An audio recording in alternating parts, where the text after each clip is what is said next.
नमस्कार। देश में जब गर्मी बढ़ने लगती है अप्रैल और मई तथा जून के महीनों में, तब बादल जो कि बंगाल की खाड़ी या अरब सागर की तरफ से मॉइस्चर लेकर आते हैं और ये बादल बारिश के रूप में कुछ राहत दे जाते हैं। लेकिन बारिश से पहले और बारिश के बाद उमस बढ़ने की वजह से, हवाओं में नमी ज़्यादा होने की वजह से उमस लोगों को परेशान करने लगती है। तो अब से लेकर हम ये कह सकते हैं कि जून और जुलाई तक संपूर्ण भारत में एक जैसा मौसम अमूमन देखने को मिलेगा। मैदानी इलाकों की अगर हम बात करें तो पंजाब और हरियाणा से लेकर दक्षिण भारत में तमिलनाडु और केरल तक, पूरब में असम, अरुणाचल प्रदेश से लेकर पश्चिम में राजस्थान और गुजरात तक तापमान सभी जगहों पर ज़्यादा रहेंगे। उमस हवाओं में रहेगी कभी कभार, और इन हवाओं में, इन उमस भरी हवाओं के चलते गर्मी का जो मौसम रहेगा वो और अनकंफर्टेबल बन जाएगा। ये स्थिति रहेगी। इस समय प्री मानसून सीजन की हलचल देश के कुछ इलाकों में चल रही है। उत्तर भारत के पर्वतीय क्षेत्रों पर एक सक्रिय डब्ल्यूडी बना हुआ है और इस सिस्टम के प्रभाव से मैदानी इलाकों पर बना जो साइक्लोनिक सर्कुलेशन था, इंड्यूस्ड सर्कुलेशन था, वो इस समय राजस्थान के दक्षिणी भागों पर है। धीरे धीरे वो दक्षिण पूर्वी क्षेत्रों की तरफ बढ़ेगा और इसके चलते आप देख सकते हैं किस तरह से अरब सागर की तरफ से भी हवाएं यहाँ पर आ रही हैं और राजस्थान के ऊपर, पंजाब, हरियाणा, पश्चिमी उत्तर प्रदेश, दिल्ली, एनसीआर और यहाँ तक कि गुजरात के ऊपर भी कुछ ऊंचे बादल, ऊंचाई वाले बादल दिखाई दे रहे हैं। और ये स्थिति आज सुबह से ही बनी हुई है दिल्ली, एनसीआर समेत उत्तर भारत के मैदानी इलाकों में, जिसमें पंजाब, हरियाणा में तथा पर्वतीय इलाकों में कुछ स्थानों पर वर्षा दर्ज की गई है। राजस्थान के भी कुछ हिस्सों में बादलों की गर्जना के साथ धूल भरी आंधी और लाइटनिंग स्ट्राइक के साथ कहीं कहीं पर हल्की वर्षा हुई है। लेकिन दिल्ली, एनसीआर के लोगों को अभी इंतजार है, यहाँ पर गतिविधियाँ नहीं हुई हैं। 12 घंटे तक इस तरह का मौसम यहाँ पर बना रहेगा। पश्चिमी उत्तर प्रदेश में भी ऐसा ही मौसम है।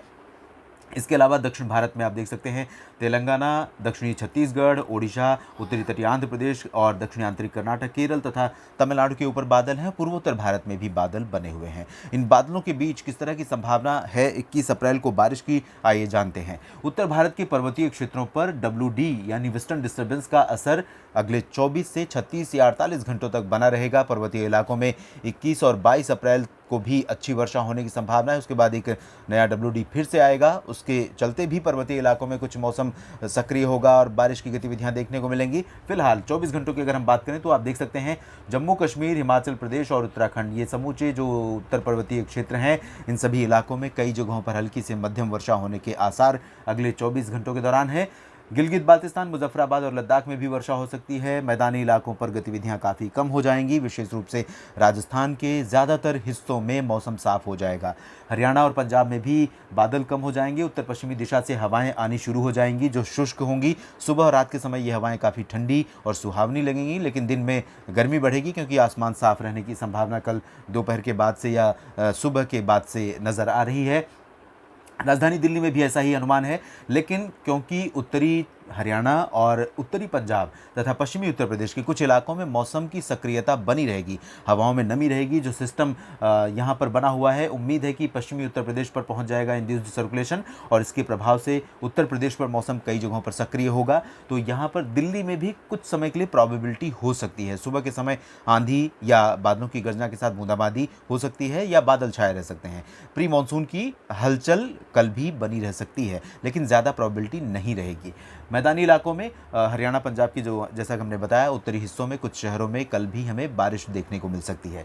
उत्तर प्रदेश की तरफ चलें तो पश्चिमी उत्तर प्रदेश में आज शाम से सुबह दोपहर के बाद से बादल यहाँ पर आए हैं और अभी भी बादल सक्रिय हैं। उम्मीद कर सकते हैं कि रात में कहीं कहीं पर गतिविधियाँ हो सकती हैं। इसके अलावा मध्य भागों से लेकर लखनऊ से लेकर पूर्वी उत्तर प्रदेश तक कल काफ़ी सक्रिय मौसम की संभावना है। उम्मीद कर सकते हैं कि यहाँ पर कई जगहों पर बादल छाएंगे और कुछ स्थानों पर बादलों की गर्जना के साथ हमें हल्की वर्षा देखने को मिल सकती है। और हल्की वर्षा के साथ साथ यहाँ पर धूल भरी आंधी जैसी गतिविधियाँ संभावित रहेंगी और ये गतिविधियाँ बहुत ज़्यादा नहीं होंगी, लेकिन आइसोलेटेड प्लेसेस पर तेज़ बर्फबारी और ओलावृष्टि की संभावना भी रहेगी। कुछ स्थानों पर यहाँ हो सकती है पूर्वी उत्तर प्रदेश के क्षेत्रों में। बिहार पर भी इसी तरह का मौसम संभावित रहेगा।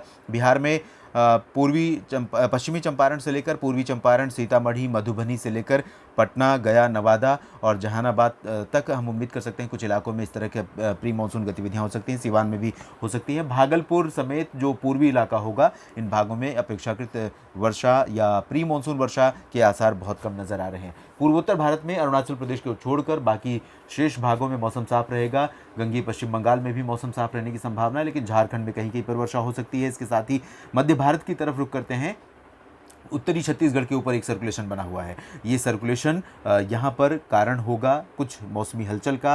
अगले 2 दिनों तक यहाँ पर ओडिशा, छत्तीसगढ़, दक्षिणी झारखंड और पश्चिमी पूर्वी मध्य प्रदेश तथा विदर्भ के इलाकों में कुछ स्थानों पर गरज के साथ हल्की वर्षा होने की संभावना नजर आ रही है। धूल भरी आंधी चल सकती है दोपहर या शाम के समय। ऐसी गतिविधियां प्री मानसून सीजन में आप जानते ही हैं, जब तापमान अपने चरम पर पहुंच जाता है, हवाओं में नमी बढ़ जाती है, तो दोपहर बाद ज़्यादातर ये गतिविधियां देखने को मिलती हैं। सुबह के समय भी कभी कभी जब मॉइस्चर का कंटेंट बढ़ जाता है हवाओं में, तो सुबह के समय भी इस तरह की गतिविधियां हो सकती हैं, लेकिन ज़्यादा प्रोबेबिलिटी जो होती है वो शाम के समय होती है। तो इस तरह की यहाँ पर स्थिति अगले 2 दिनों तक रहेगी। जबकि पश्चिमी उत्तर मध्य प्रदेश में और महाराष्ट्र के मराठवाड़ा, विदर्भ, मराठवाड़ा, मध्य महाराष्ट्र तथा कोंकण गोवा और साथ ही साथ गुजरात में सभी जगहों पर मौसम शुष्क रहेगा। लेकिन अभी भी हवाओं का फ्लो यहाँ पर अरब सागर की तरफ से है और कल भी कुछ इलाकों में रह सकता है। तो कुछ बादल ज़रूर यहाँ गुजरात और राजस्थान के ऊपर देखे जा सकते हैं, लेकिन बारिश ये बादल नहीं देंगे। राजस्थान के पूर्वी इलाकों में कहीं कहीं पर, उत्तर पूर्वी इलाकों में हो सकती है। बाकी जो राजस्थान के क्षेत्र होंगे इनमें मौसम साफ रहेगा। हालांकि जैसलमेर और बाड़मेर तथा बीकानेर वाला जो रीजन है, पश्चिमी इलाका, एक्सट्रीम जो डेजर्ट एरिया है, इन इलाकों में कहीं कहीं पर हल्की वर्षा हो सकती है और बादल दिख सकते हैं। मध्य भारत के बाद हम दक्षिण की तरफ चलेंगे। तेलंगाना में यहाँ पर बारिश की संभावना है और आंध्र प्रदेश के कुछ इलाकों में हल्की वर्षा आइसोलेटेड पॉकेट्स में हो सकती है, उत्तरी तटीय आंध्र प्रदेश में और आंध्र प्रदेश के रायलसीमा क्षेत्र में। और गोवा में मौसम साफ रहेगा, लेकिन दक्षिणी आंतरिक कर्नाटक में, साथ ही साथ केरल के कुछ इलाकों में हल्की वर्षा की गतिविधियां हो सकती हैं। तमिलनाडु के सीमावर्ती क्षेत्रों में और पुदुचेरी में मौसम साफ रहने की संभावना है। यहाँ लक्षद्वीप पर आप देख सकते हैं एक्टिविटी बढ़ रही है। अरब सागर में मौसमी सक्रियता के चलते यहाँ लक्षद्वीप में कुछ स्थानों पर हल्की वर्षा हो सकती है और केरल में लगातार बारिश जारी है। मानसून जैसा मौसम चल रहा है। इंटेंसिटी भले अप एंड डाउन हो रही है, लेकिन यहाँ कई दिनों से रुक रुक कर बारिश देखने को मिल रही है। ये आमतौर पर बारिश, इस तरह की बारिश मानसून सीजन में केरल में होती है। प्री मानसून सीजन में भी वर्षा होती है अच्छी, लेकिन इतनी ज़्यादा वर्षा नहीं होती। तो केरल एक ऐसा एकमात्र राज्य है जहां पर इस समय सबसे ज़्यादा प्री मानसून वर्षा हमें देखने को मिल रही है। अंडमान व निकोबार द्वीप समूह पर भी कुछ बादल बन सकते हैं और मौसमी हलचल यहाँ पर बढ़ने की संभावना नजर आ रही है। देश भर के मौसम पूर्वानुमान के इस नेशनल बुलेटिन में अभी के लिए इतना ही। आप बने रहिएगा इस चैनल के साथ। अगर अभी तक आपने इस चैनल को सब्सक्राइब नहीं किया है तो ज़रूर कीजिए, ताकि मौसम से जुड़ी जानकारियाँ आप तक पहुँचती रहें। और आप बेल आइकन पर क्लिक कीजिए, जिससे नोटिफिकेशन हर वीडियो का आप तक पहुँच सके। साथ ही साथ शेयर कीजिए, लाइक कीजिए और कमेंट कीजिए आपको कैसा लगा और आपकी तरफ मौसम का क्या पूर्वानुमान लगाया गया था और किस तरह का मौसम आपको देखने को मिला है। इस बुलेटिन में अभी इतना ही। धन्यवाद।